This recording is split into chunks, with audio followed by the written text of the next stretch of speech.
Hello students, welcome to this video. वैसे तो ये वीडियो उन स्टूडेंट्स को ध्यान में रख के बनाया जा रहा है जो कि अपने शहर को, अपने घर को, अपने गांव को छोड़ कर के कहीं दूसरे शहर को मूव कर रहे हैं, कहीं दूसरे स्टेट को मूव कर रहे हैं प्रिपरेशन के पॉइंट ऑफ व्यू से, है ना। बट इन जनरल सभी एस्पायरिंग स्टूडेंट्स, कैंडिडेट्स के लिए भी यूज़फुल हो सकता है। ठीक है, तो कुछ पॉइंट्स हम लोग डिस्कस कर लेते हैं जो आपको ध्यान में रखने पे शायद थोड़ा सा फ़ायदा हो सकता है। तो सबसे पहले जो लोग मूव कर रहे हैं कहीं दूसरी जगह, तो वो आप अपने हेल्थ को हमेशा से ही प्रायोरिटाइज़ करोगे, है ना, क्योंकि आपका हेल्थ चाहे वो फिज़िकल हो, मेंटल हो, ये बहुत इंपॉर्टेंस रखता है आपके किसी भी क्षेत्र में बेहतर करने के लिए, है ना। और प्रिपरेशन मोड में आप जो रहोगे तो यहाँ पे आपके मेंटल हेल्थ का भी बेहतर होना ज़रूरी है। और ये सब होगा कैसे? होगा कुछ बातों का ध्यान में रखते हुए। नए जगह पे जाने पे क्या होता है, जनरली कुछ ऐसे प्रॉब्लम्स हैं, डेंगू, मलेरिया, टाइफाइड, ये सब चीज़ें अटैक करती हैं। तो वो कैसे इंश्योर हो सकता है कि इन सब से बचा जाए?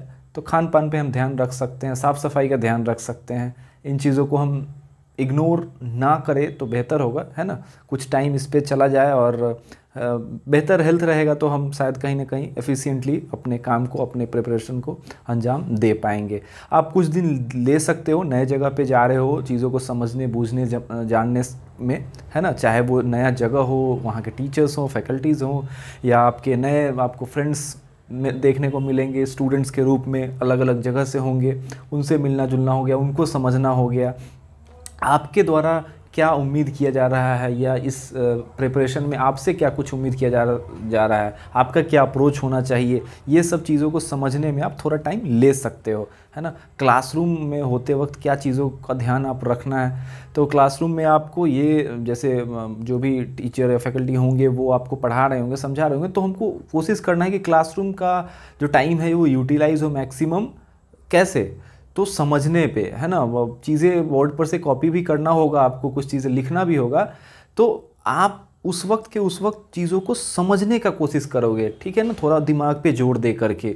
ये नहीं कि टालने वाला कि लिख ले रहे हैं बाद में देख के पढ़ेंगे, नहीं नहीं, बिल्कुल नहीं। हम ज़्यादा से ज़्यादा उस फैकल्टी के जो एक्सप्लेनेशन है उसको समझने का, उसको पिक करने का कोशिश करेंगे। हाँ, आप बीच बीच में आप बोर्ड से कॉपी करना, ये भी मतलब आपको करना ही होगा, बट आपका प्रायोरिटी जो है वो समझने पे होना चाहिए। वो जो क्या बोल रहे हैं, क्या समझा रहे हैं, वो डेरिवेशन है, जो फॉर्मूले है, कैसे वो कॉन्सेप्ट्स अप्लाई होंगे, इन चीज़ों का समझ होना बेहतर जो है आपके लिए प्रायोरिटी लिस्ट में होना चाहिए। आप नए जगह पे जा रहे हो तो आप हॉस्टल में रह सकते हो, पीजी में रूम लेके रह सकते हो, कुछ लोग साथ में मिल के रहते हैं, फिर मेस ज्वाइन करते हैं। तो ये आपके ऊपर निर्भर करता है कि आपको क्या बेहतर लगता है, कीपिंग इन माइंड वो फाइनेंस या फिर आपके और भी कन्वीनियंस को ध्यान में रखते हुए आप ये अपने अकॉर्डिंग डिसाइड करोगे। बट ये मोस्ट ऑफ द जगह पे आपको इस तरह के ऑप्शंस देखने को मिलेंगे। डेली के टारगेट्स होंगे हमारे, है ना। ज़्यादा लॉन्ग टर्म का कुछ सोच के नहीं चलना है। और यही हर कोई आज जो भी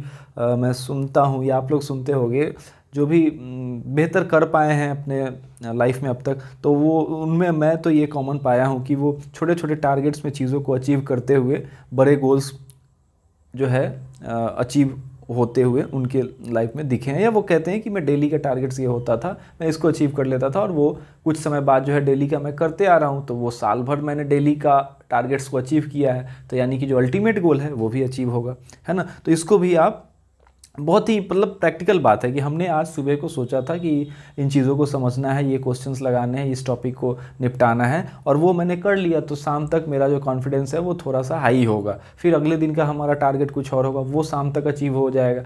तो फिर ये छोटे छोटे जो है ना आपको कॉन्फिडेंस, ये मतलब प्रैक्टिकल है, या ये ऐसा बात है जो हम करके आगे की तरफ बढ़ पाएंगे, ना कि लॉन्ग टर्म के बारे में सोच रहे हैं कि इतने दिन बाद का ये हम अचीव करेंगे या इस टेस्ट में अच्छा करेंगे। नहीं, डेली के हिसाब से आप गोल्स को सेट करो, उसको अचीव करो, वो ही ज़्यादा प्रैक्टिकल है। Self study will always remain the key, है ना। चाहे आप कितने भी घंटे, 2 घंटे, 3 घंटे, 4 घंटे क्लास करके, क्लासरूम से अटेंड करके आ रहे हो लेक्चर्स को, आप जो उसको रिवाइज करोगे, देखोगे, रिकॉल करोगे, उससे क्वेश्चंस लगाओगे, सेल्फ स्टडी के थ्रू रिवीजन करोगे, यही डिटरमाइन करेगा आपका जो रिज़ल्ट है, ठीक है। और ये एकदम प्रैक्टिकल बात है। आप अब तक जो पढ़ाई लिखाई किए हो उसमें ये चीज़ें आपको फर्स्ट हैंड एक्सपीरियंस में देखने को भी मिल गया होगा।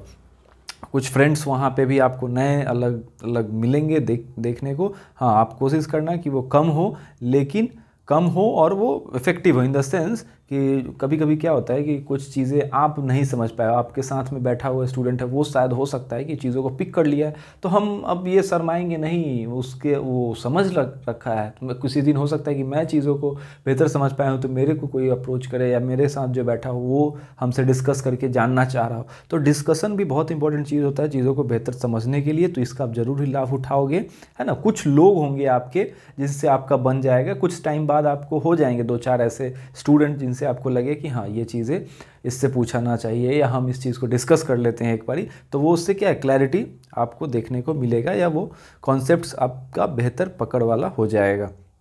ठीक है, तो डिस्कशन के थ्रू लर्निंग एक बहुत इफेक्टिव तरीका माना जाता है और आप अपनाओगे तो आपको भी ये लगेगा। No need to be hard on yourself. यही कारण है जो अभी बीच में इंटरप्ट हो रहा है ना, यही कारण है कि मैं रेगुलर बेसिस पे वीडियो नहीं बना पा रहा हूँ। आई होप कि चीज़ें जल्दी से ठीक होगा। सो ये पॉइंट बहुत इंपॉर्टेंट है, आपको बहुत ज़्यादा अपने ऊपर प्रेशर स्ट्रेस नहीं डालना है कि ये मेरे को करना है। अरे होगा, सब कुछ होगा। अगर आपका शारीरिक और मानसिक रूप से आप साउंड हो, बेहतर हो, तो चीज़ें जो है वो अपने जगह पे आएंगे। ठीक है ना, तो बहुत ज़्यादा खुद के ऊपर हार्ड नहीं होना, इन द सेंस स्ट्रेस नहीं लेना है, सेल्फ मोटिवेटेड रहना है। एक्सटर्नल मोटिवेशन कुछ नहीं काम करना है, वो 1 दिन 2 दिन चलेगा। सेल्फ मोटिवेटेड जो है वही हमको पूरे साल 1 साल या 2 साल जो है हमको कंटिन्यूअसली किसी चीज़ में लगे रहने में मदद करेगा। ठीक है, तो सेल्फ मोटिवेटेड रहना है। वो कैसे आएगा, तो अपने जो अल्टीमेट गोल हैं, जो पेरेंट्स जो कहीं ना कहीं हमसे एक्सपेक्टेशन रखें, उन चीज़ों को ध्यान में रखते हुए आप आगे बढ़ सकते हो। रूटीन और डिसिप्लिन, रूटीन ऐसा बनाना है जो प्रैक्टिकल हो। ऐसा नहीं कि ऐसा कुछ बना लिया लगातार 4 घंटे बैठने का, ये टाइमिंग 8 से 12 पढ़ेंगे, नहीं, ये प्रैक्टिकल नहीं है। आप एक दिन करोगे, अगले दिन फिर आप उससे भागने लगोगे, तो क्यों ही हम वैसे रूटीन बनाएंगे। तो रूटीन एकदम प्रैक्टिकल बनाना है। और डिसिप्लिन यानी कि जिस टाइम पे हमें सोना है, उठना है, जगना है, खाना है, पीना है, ये सब चीज़ें फिक्स होने चाहिए और एकदम प्रैक्टिकल। ठीक है, कुछ भी बहुत ज़्यादा ऐसा नहीं बना लेना है कि हम ही नहीं कर पाए अगले दिन से। और बीच बीच में माँ पापा से ज़रूर बात करना है, उनको हर एक अपडेट देना है। हर एक अपडेट करने का मतलब अब ऐसा नहीं कि हर कुछ घंटे पे बात कर रहे हैं, मतलब शाम को अगर आप बात कर रहे हो, दिन का 1 दिन का कुछ टाइम दे रहे हो माँ से बात करने के, या 2 दिन पे या वीक में 1 बार, तो आप बताओ उनको रियलिटी को। Excuse me. ठीक है, इससे क्या होगा कि आपको भी मतलब लगेगा कि हाँ बहुत ऐसा कुछ हम नहीं कर रहे हैं जो किसी को पता नहीं है। सब चीज़ें पेरेंट्स को भी पता होगा, हाँ ये इस टेस्ट में अच्छा किया है, चलो ठीक है, थोड़ा इसमें कम रह गया, तो वो लोग भी आपको आपके आपके आपके आपके कॉन्फिडेंस को बढ़ाने के लिए कुछ ऐसे बात बोलेंगे जो आपको अच्छा लगेगा। तो ये आप कर सकते हो। बाकी ऑल द बेस्ट। आप जाओ नए जगह पे, आप एक्सप्लोर करो, आप सीखो और अपने प्रिपरेशन को अच्छे से करो और आप जहाँ को चाहते हो वहाँ को पहुँचे। All the best.